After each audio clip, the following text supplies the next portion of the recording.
Hi, this is Dr. Andy with another one of my reflections on the many students that I've taught or known during my 36 and a half years of teaching at UC Davis.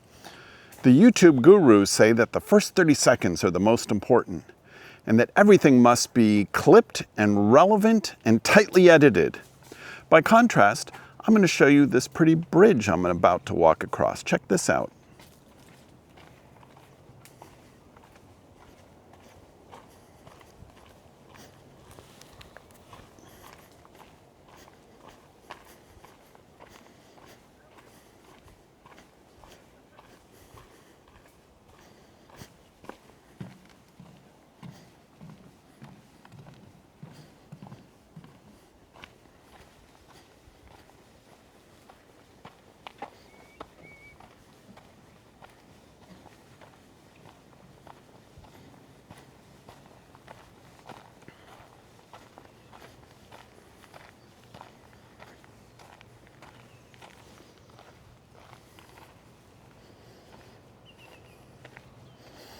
I'm breaking all the rules right here on YouTube.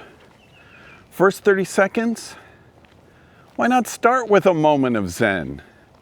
Jon Stewart, I understand, used to end his show with a moment of Zen. Mine, right in the beginning. You know who I bet misses that walk?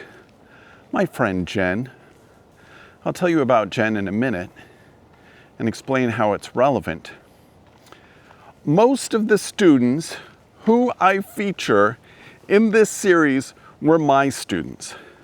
I've taught more than 5,000 of them during my decades at UC Davis. And I remember, as I've been able to reveal to you thus far, if you're watching the series, I've been able to remember a great number of them. On occasion, though, in this series, I'm going to include students who were not my students, but who I will be claiming for chapters in this very video memoir. One such student is Jen. I met her on the day that we moved into our cul-de-sac in the city of Davis in, I think, about June or July of 2004. So as I record this, just over 22 years ago. I met Jen and her husband, and she was a graduate student in sociology at UC Davis. I thought to myself, how wonderful. Grad students our age, right here on our block, they have daughters the age of our daughter. Jen and her husband became good friends of ours. And when they moved from our cul-de-sac last year, we were despondent. We understood why they moved, what they were moving towards, etc., etc. But Jen, she was a bright and shining light at the far end of our cul-de-sac, mostly because she was so full of laughter. Now, I actually heard this laughter more than I saw it. Perhaps that is typical for laughter. But she and another neighbor used to talk out in the cul-de-sac, maybe over the fence, and they just amused each other to no end. And our one neighbor, she had an audible laugh. But Jen, she had a momentous laugh, a gargantuan laugh. It was so filled with joy and delight in being alive that in the spring and summer and fall, when our windows were open, we knew when Jen was in the neighborhood because we could hear her laughing. One time, she asked me to MC an event at the International House where I was interviewing a judge, you know, as one does. He had put out a book about mental illness, which was really interesting. It itself was a memoir. And as I was approaching International House at the corner of College Park and Russell, from about a block and a half away, I heard Jen's laughter.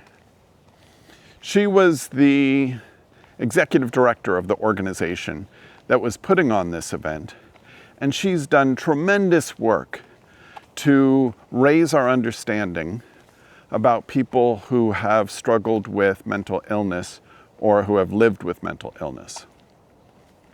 My son Juki and I participated in a walk to raise money for her organization. And as you may be able to gather, walking is something that we do well. Jen and her husband have had Kate and me over for lunch. And it was one of those lunches where we had put my youngest son Truman in charge of Juki. We said, we'll be back in a couple hours. But we were gone for 6 hours. Can you imagine a 6-hour lunch? Because the four of us, we had so much in common. We had so much to catch up on.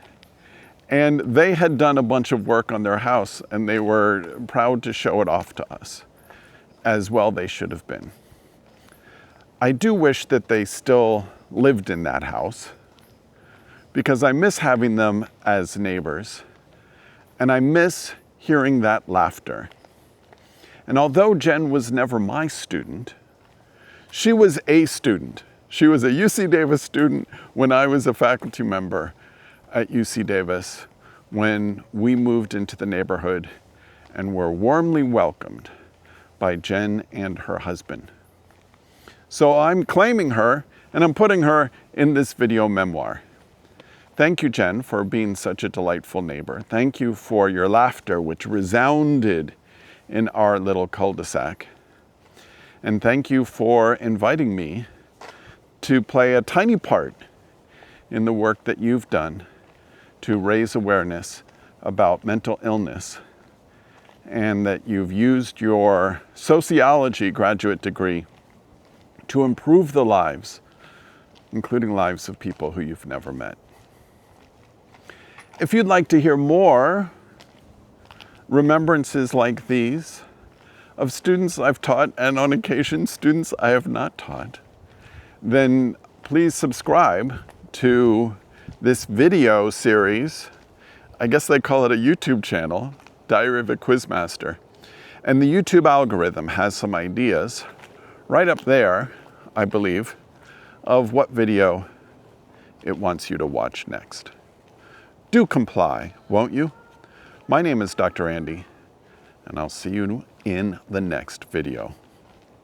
Bye-bye.